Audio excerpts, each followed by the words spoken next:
नमस्कार दोस्तों, स्वागत है आप सभी का आपके अपने चैनल मैथ्स विद रवि लॉज में। दोस्तों, ये आपकी कक्षा 6 की जो चैप्टर है, चैप्टर नंबर 2 पूर्ण संख्याएं, जिसकी एक्सरसाइज यानी कि प्रश्नावली 2.1 है, उसको आज हम सोल्व करने जा रहे हैं। तो 2.1 का पहला ही सवाल है कि ये 10,999 के बाद अगली 3 प्राकृत संख्याएं लिखिए। अब आपको लिखनी है प्राकृत संख्याएं। तो सबसे पहले मैं आपको बता देता हूँ कि प्राकृत संख्याएं, पूर्ण संख्याएं आखिर होती क्या है। ठीक है,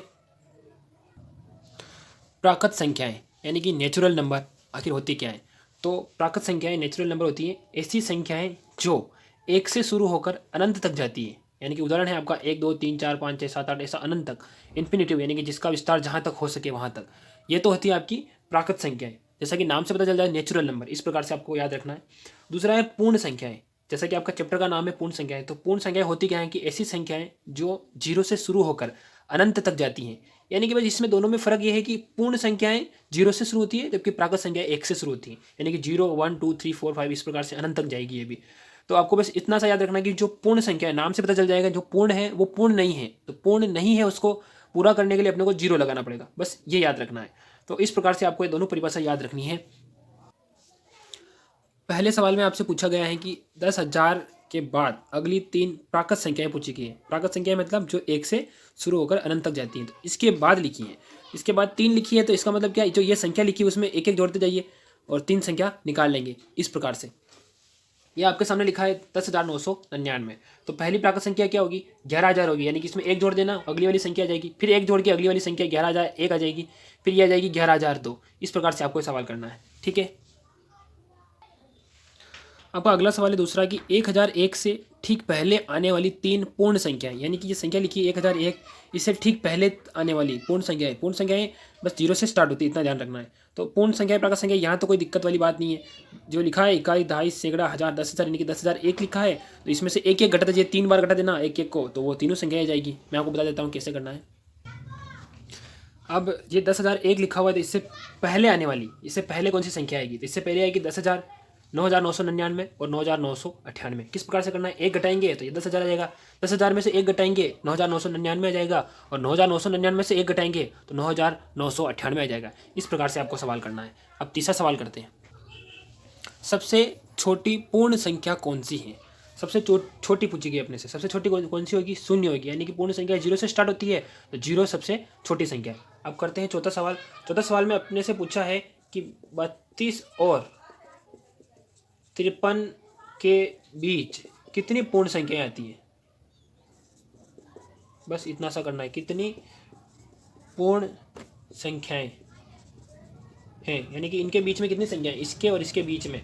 तो ये आएगा 32 और ये आएगा 53। यानी कि इन दोनों को छोड़कर इनके बीच में जितनी भी आने वाली संख्या है उनको काउंट करना है। तो अपन क्या करेंगे, सिंपल सा, इसमें से ये बाकी निकाल लेंगे, 53 में से 32 बाकी निकाल लेंगे, बचेगा 3 में से 2 जाएगा 1 और 5 में से 3 जाएगा 2, यानी कि 21 आती है। लेकिन 21 आपका राइट आंसर नहीं है। क्यों नहीं है, क्योंकि 21 संख्याएं तो इनको काउंट करने के बाद हो रही है। तो 21 में से अगर एक माइनस कर लेंगे तो आएगा 20 आपका उत्तर है।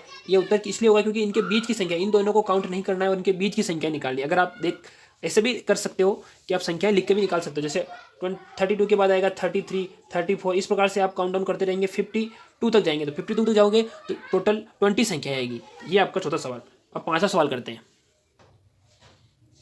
पांचवा सवाल है कि निम्न के परिवर्ती लिखिए। परिवर्ती का मतलब क्या होता है, परिवर्ती का मतलब होता है कि बाद में आने वाला, जो बाद में आएगा वो परिवर्ती होगा, और पूर्ववर्ती यानी कि जो पहले आता है। अगले वाले सवाल में आएगा आपका पूर्ववर्ती। तो निम्न के परिवर्ती लिखिए। जो संख्या लिखी है आपके सामने, ये संख्या लिखी हुई है, इस प्रकार से संख्या 4 लिखी हुई है, इनके परिवर्ती यानी कि बाद में आने वाली संख्या लिखनी है। तो लिख लेंगे, सिंपल सा है। ये लिखा है, जैसे संख्या लिखी वैसे उतार लेंगे। पहले 2 4 4 0 7 0, यहाँ लास्ट वाला अंक छोड़ देना है। यहाँ पे क्या करना है, 1 लिखा था, यहाँ पे 2 कर देना है बस।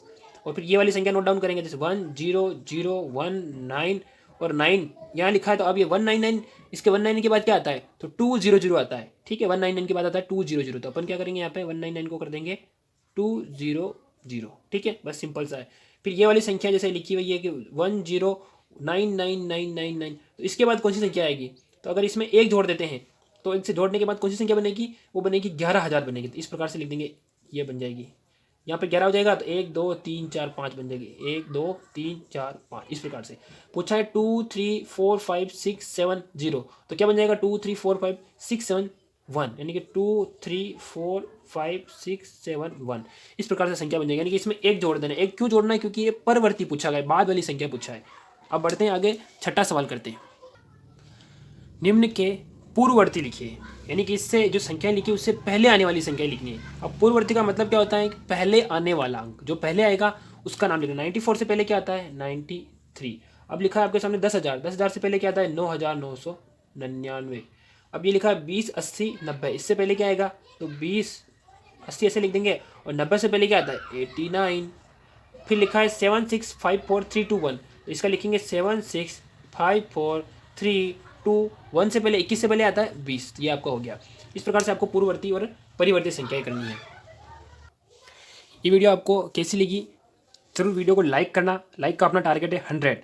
चैनल को सब्सक्राइब करना अगर आप नए हैं, और चैनल का नाम है अपना मैथ्स विद रविलोजी। तो मिलते हैं अगली वीडियो में, तब तक के लिए जय हिंद।